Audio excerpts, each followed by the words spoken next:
100 days मालिकेच्या भागामध्ये आपण पाहिलं होतं की अजयची आई आपले दागिने विकून मोठं घर घ्यायला सांगते। आता या भागामध्ये राणी आणि शरद अजय बद्दल बोलत असताना नेहाला आपल्या जाळ्यात अडकवण्यासाठी राणी नेहाला फोन करून महत्त्वाचं बोलायचं आहे असं बोलून तिला भेटायला बोलवते व दोघंही अजय बद्दल बोलतात। राणी तिला सांगते काही मदत लागली तर मी आहेच। नेहाचे बाबा नेहाच्या आईला सांगतात आपण आपली नाशिकची जमीन विकून अजय व नेहासाठी फ्लॅट घेऊया। तेव्हा तिची आई म्हणते अजयला आयतं भेटेल असं बोलून नाकारते। दुसऱ्या दिवशी अजय आणि निमाणे पोलीस स्टेशनला निघत असताना शेलार अजयला फोन करून त्याला सांगतो की तावडे सरांना जो फोन आला होता त्याचं लोकेशन ट्रेस होत नाहीये। तेव्हा अजय त्याला आपल्या खबऱ्यांना कामाला लावायला सांगतो। राणी संगीताला शरद पासून लांब राहण्यासाठी सावध करते।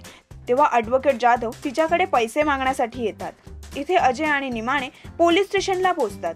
शेलार अजयला प्रश्न करतो वाघमाऱ्यांच्या मोर्चाची एनओसी त्यांना द्यायची का? तेव्हा अजय एनओसी थांबवायला सांगतो। अजय शेलारला मोबाईल व सिम कार्ड विकणाऱ्यांची चौकशी करायला सांगतो। आता पुढे काय होणार हे जाणून घेण्यासाठी पाहत रहा मराठी कट्टा। मराठी सिनेसृष्टीच्या ताज्या अपडेट्स व गॉसिपसाठी आमच्या चॅनलला सबस्क्राईब करायला विसरू नका।